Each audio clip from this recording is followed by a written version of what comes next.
And welcome back. I know we all have big dreams and goals we're trying to accomplish. Well, our next guest is going to help you get there and get there fast. I'm here with our author, Susan K. Wehrley. She's written 15 books on creating the life you love. Her most recent book is called Mastering Leadership from Ego to Enlightenment at Cheetah Speed. Okay, let's talk about it because I don't want to run out of time. What made you write this book? Well, I actually have a docu-reality series that's coming out this fall, and my producer said, let's get a book out there so people start to understand what it means to shift from ego to enlightenment. So I wrote the book, and thank goodness, within a week it was a bestseller.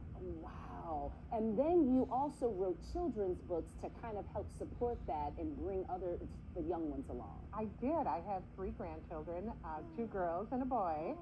And I thought, why not get them at a young age? And meditating on it, honestly, the girls' book just came to me in a prose, kind of like Dr. Seuss right away. And then I was like, I got to get the boys' book written too, because he can't go without one. Right. And so they were presented to them at Christmas time in my launch with Santa.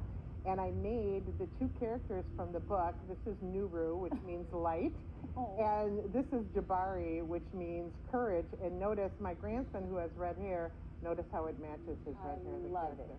Well, let's get our viewers involved already. Okay, shift. There are 3 steps you learn from shift. Let's start with master your mind.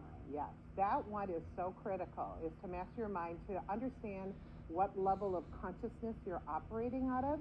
A lot of people operate at unconsciousness, which means they know what they want to create, they know their dreams, but they're like, oh, I'm afraid, I have self-doubt, I have judgment, so I'm not going to deal with it. So then when they square with their fears, self-doubt, and judgment, oftentimes they feel so much anxiety they go back down to the lower level of consciousness.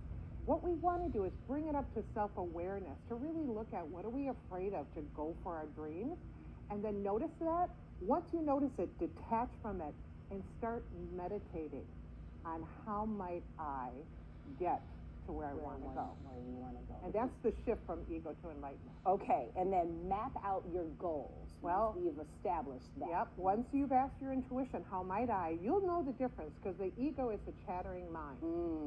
Where intuition is that still small voice that gives you peace and confidence. So once you have that, focus on what you know you have to do, because what you focus on expands.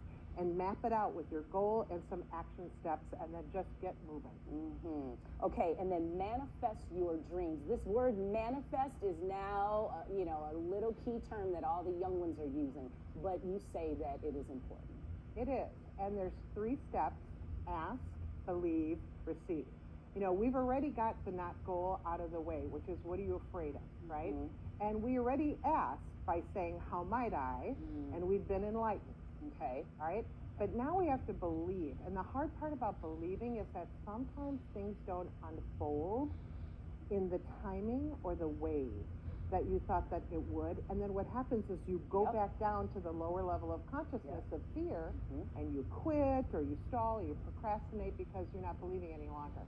What we have to do is, when things aren't unfolding as we thought they would or should, then what we have to do is get to the 3rd step, which is receive, which is meeting that we're always staying in this state of asking and wondering. It's kind of like an inner GPS. If you were driving down the road, your GPS would say, oh, traffic ahead, go this way, right? It would tell you to detour.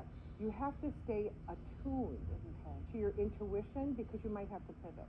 You might have to pivot. Okay, this was so encouraging. I know somebody watching right now wants to get off the ground with something, and they've seen this. I feel like we need to have you back again, because it's so motivational. So thank you so much for coming.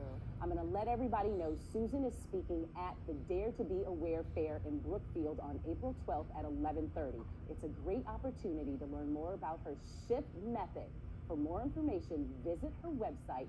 It's bizremedies.com. Good stuff. Thank you so much. Thank you. All right.